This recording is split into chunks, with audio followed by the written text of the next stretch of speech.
काय आहे हे? आज आहे ना आपण प्लम केक बनवणार आहोत. तर त्याच्यासाठी सोक केलेले फ्रूट्स आहेत. फ्रूट्स आणि ड्रायफ्रूट्स, नट्स हे आपण 1 महिन्यापूर्वी सोक केले होते. ह्याच्यामध्ये ऑरेंज ज्यूस, कॅरमल आणि थोडीशी दालचिनी टाकली आहे आणि ते महिनाभर सोक केले होते. याच्यामध्ये काळे किशमिश, आपले रेग्युलर मनुके, काजू, अक्रोड, बदाम, पिस्ता आणि थोडीशी टुटी फ्रुटी आहे. आणि हे असं किती दिवस सोक करत ठेवलं? मॅक्झिमम तुम्ही किती दिवस ठेवू शकता? मिनिमम 1 आठवडा तरी ठेवलं तर चांगला रिझल्ट येईल. आपण 1 महिन्यापूर्वी ठेवलं होतं, बरोबर 1 महिन्यापूर्वी. आता आपण बघूया केकसाठी लागणारे सामान. 2 अंडी,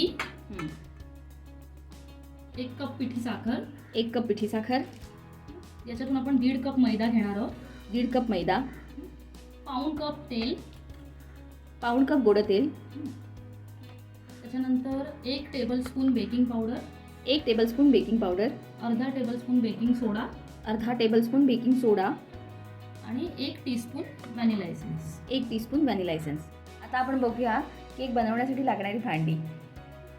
वाटगं मिश्रण मिक्स करण्यासाठी आणि बिटर, अंडी ढवळण्यासाठी हा वाला बिटर, केक टिन तुम्ही तुमच्या आवडीचा घेऊ शकता, मी गोलवाला घेतला आहे, चमचा आणि पीठ चाळून घेण्यासाठी चाळणी. मैदा छान चाळून घ्यावा. त्यामध्ये 1 चमचा खाण्याचा सोडा आणि 1 टेबलस्पून बेकिंग पावडर ही घालून घ्यावी व हे छान चाळून घ्यावे. सोक करून ठेवलेले ड्रायफ्रूट्स गाळून घ्यावे, कारण ते आता आपल्याला पिठामध्ये मिक्स करायचे आहेत. ऑरेंज ज्यूस, कॅरमेल आणि सिनेमन मिक्स ज्यूस आहे. हा खरं म्हणजे सबस्टिट्यूट आहे वाईनसाठी. आपण इथे वाईनही वापरू शकतो, जे मूळ जे ख्रिस्ती बांधव आहेत, रम मूळ जे ख्रिस्ती बांधव आहेत ते वाईन किंवा रम याचा वापर करतात. आपण ते घेत नाही, म्हणून आपण ऑरेंज ज्यूस, सिनेमन पावडर आणि थोडंसं कॅरमेल असा मिक्स करून हा ज्यूस हे मिश्रण करतो. त्यानंतर 2 अंडी फोडून छान फेटून घ्यावी.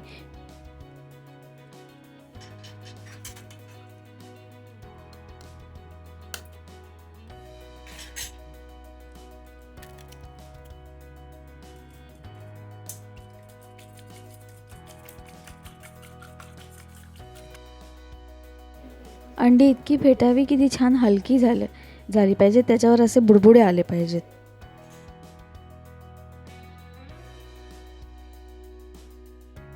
त्यानंतर पाऊण कप तेल हे त्या अंड्यांमध्ये मिक्स करून घ्यावं, छान ढवळावं. त्यानंतर आपली पिठी साखर त्यात मिक्स करून घ्यावी. पिठी साखरेमध्ये कोणतेही लम्प्स राहणार नाही याची काळजी घ्यावी. ते झालं की त्यानंतर त्यामध्ये 1 चमचा व्हॅनिला एसेन्स मिक्स करावा.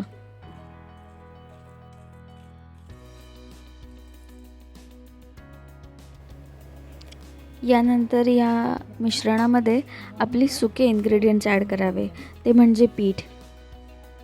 या पिठात 1 चमचा खाण्याचा सोडा आणि 1 टेबलस्पून बेकिंग पावडरसुद्धा आहे. पीठ चांगले फोल्ड मेथडने मिक्स करावे. पिठातही कोणते लम्प्स राहणार नाही याची काळजी घ्यावी. हे आपलं प्लेन व्हॅनिला केकचं बॅटर तयार झालं. आता आपण याच्यामध्ये टाकायचे आपले सगळे सोक केलेले ड्रायफ्रुट्स. ड्रायफ्रूट मिक्स करताना देखील एक काळजी घ्यावी की गोल ढवळू नये, फोल्ड मेथडने मिक्स करावं. यानंतर मिश्रण थोडं पातळ करण्यासाठी त्यामध्ये सोक ड्रायफ्रूट्स असलेला ऑरेंज ज्यूस मिसळावा. जास्त पण मिसळू नये, थोडासाच. बाकीचा ज्यूस तुम्ही पिऊही शकता किंवा कशाला इतर गोष्टीसाठी वापरूही शकता.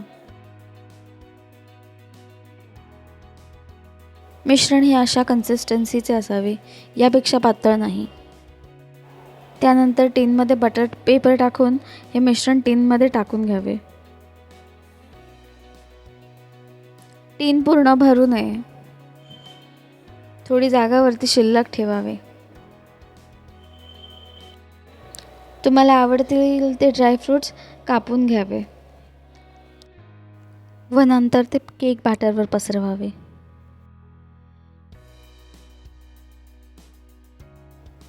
अवन पहिले 200 डिग्री सेल्सिअसवर प्रीहीट करावा 10 मिनिटांसाठी आणि त्यानंतर 180 डिग्री सेल्सिअसवर 20 मिनिटांसाठी ठेवावा आणि नंतर बघावं की शिजला आहे का.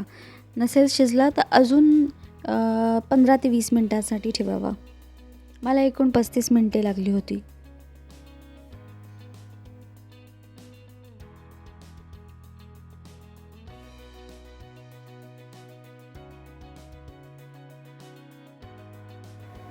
केकच्या मधोमध सुरी टाकून बघावी.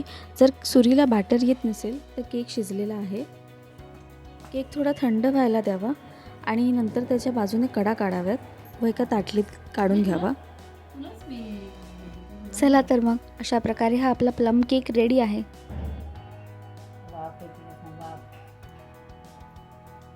माई काय बनलंय आपलं? हा आपला केक